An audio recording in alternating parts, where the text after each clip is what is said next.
Okay, stage 1, or is it stage 0 really? Stage 0 is what we call pre-ideation. And it really starts from the day you were born and goes all the way up to the moment when the bootstrapper has in their mind this idea that I can go and do something that's going to be the direct result of my talents and my passions. And so the pre-ideation stage, for a lot of some of the greatest bootstrappers, ends up being middle school, 14 or 15 years old. People like Bill Gates, Richard Branson, pre-ideation lasted all the way, I think, through high school, and then he jumped off and started, in fact, jumped right into ideation in the Valley of Death, right there. So for some people, they get started early. For some people, it takes much longer. They might take a very traditional path through life and get lots of experiences and so on and so forth. And pre-ideation might go from 0 to 40 or longer. But pre-ideation is that time when the focus is on the individual. It's really an internal focus. It's a focus on two things. It's focused first on what I call your core energy or your core talents. And then secondly, the passions and external interests that you have for things in the world. And not just the discovery of those things, but the deepening of those things. And then finally the integration of those things into something that's going to express itself ultimately as your venture. One of the really profound realizations that I've had studying great bootstrappers is that if you look at their businesses are nothing more than really an extension of their own individual core passions and core talents. It's really quite astounding when you actually look at it and realize that's what's really going on. So what are we to do in terms of this process? Let's break up the two pieces. First, in terms of the talents, and then we'll talk about the passions as a secondary step.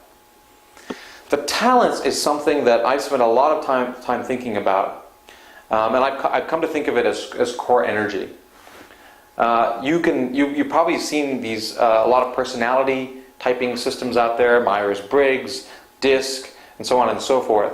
And all of those are perfectly good ways to begin to discover what your core talent is. Now, for the purpose of this course, we're going to use the MRE or Maven Relator Evangelist framework, and that is something that I discuss in my book, The Human Fabric. And so we'll touch on that. But let me make it very clear that you don't have to use the human fabric model to begin to get in touch with your core energy or your core talents. You can use whatever model you want. The key point is that you're doing that, is that you're actually getting engaged with what those core talents are, and then secondly, that you're deepening them over time. You're actually working towards deepening those core talents over time. That is the essence. The essence is not simply this, we all have core talents. We all have this great energy that we come in with. But if you don't work on it, and you don't consistently work on it, then you're not going to actually get to any kind of interesting insight that you eventually offer to the world. So the framework that I use is a simple 3-part framework. I talk about mavens and relators and evangelists. Let's talk a bit about what those 3 things are. Mavens are people who are motivated by the thirst for knowledge. Mavens see the world as a place where they want to gain knowledge and understand more. Mavens, in the context of ventures, end up being the inventors, the ones that come up with that breakthrough product or innovation that no one ever knew they wanted. And how does that happen? Well, mavens go off and they just find things that interest them. Steve Wozaniak, the co-founder at Apple, spent years and years just fiddling around with gadgets and electronics, and would be involved in clubs where other people who are also other mavens mostly, who were involved in gadgets would meet and talk and so on and so forth. So the mavens are simply going out there and gaining deep expertise in some area of knowledge out in the world. Now, what is interesting about looking at this from a perspective of core energy is that a lot of other pieces of what people call personality emerge from your location on this triangle. Mavens, for example, look at relationship building and they kind of look at it from a very specific point of view. They end up really liking to hang out with other mavens.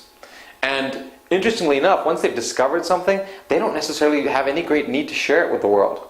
Isaac Newton, one of the greatest mavens of all time, would just discover things and then write them up and leave them in drawers in his office. And years later, someone would say, I had this problem and I'm wondering if you have any thoughts on it. And he would say, oh yeah, I wrote something about that. Let me just go find it here in this mess. And he'd hand him a paper that he'd written years and years and years ago. So Mavens don't have that quality. On the one hand, they have this great quality of wanting to discover and learn things, but they don't have that quality of wanting to share it with the world. Well, that's where evangelists come in.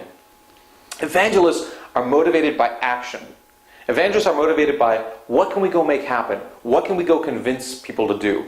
In essence, the tool of the evangelist is their ability to persuade, to listen and to persuade and to synthesize messages that people want to hear and want to do something about. Evangelists, again, in the world are across the board. Martin Luther King, a great evangelist. And his cause was not to sell you anything, but his cause was equal rights for all. Ronald Reagan, as a political evangelist. You have evangelists in all domains, but you also have evangelists in the context of entrepreneurship. Steve Jobs, one of the greatest evangelists of all time, and who, with his partner, Steve Wozaniak, went and built Apple Computer. So evangelists in the context of entrepreneurial ventures are the folks that go out and get the customer, they find that customer, and they get the customer excited about what's going on. They talk with the Maven, they talk with the customer, and get that story down till finally it results in customers taking the product and doing something with it. So evangelists are all about action, persuasion, and making things happen. Interestingly enough, evangelists are not about deep understanding of particular domains and topics. They would rather just stay at the 20,000 foot level and all of that stuff. If you go to the Human Fabric website, you'll see 3 paintings by my friend Tina Schweiger. And what's so profound about her depiction is not just the coloring that she uses, but also the way that the environment that she puts all of these 3 individuals in. If you look at the evangelist is living in a world of big blocks. In other words, for evangelists, the details are not something they live in. They're about the big picture. Let's go. Let's move forward. But in contrast, the Maven lives in this very, very precise world. Now, thirdly, the third type is the relator. And what relators do in the world is relators live in the context of emotion and human connection. But for relators, just like for Mavens, knowledge is what they spend their time thinking about and working on. Relators, it's people. It's other people. And relators have this great deal of empathy. You know you're with a relator when you immediately feel comfortable. You don't know what's going on and what they've done necessarily, but you can just relax and just hang out with a relator, and they want to know all about you and your story and so on and so forth. Relators, again, play very, very important roles, both in introducing people and in building and weaving organizations together. So in the context, again, of building ventures, relators play a big role. Sometimes your entire venture is based on the insight that a relator might have about a particular area. If you had a recruiting business, for example, you'd really want to have a relator be a pretty huge linchpin of that business, because the recruiting world is all about people. So relators, Mavens, and evangelists. Those are your 3 core energies.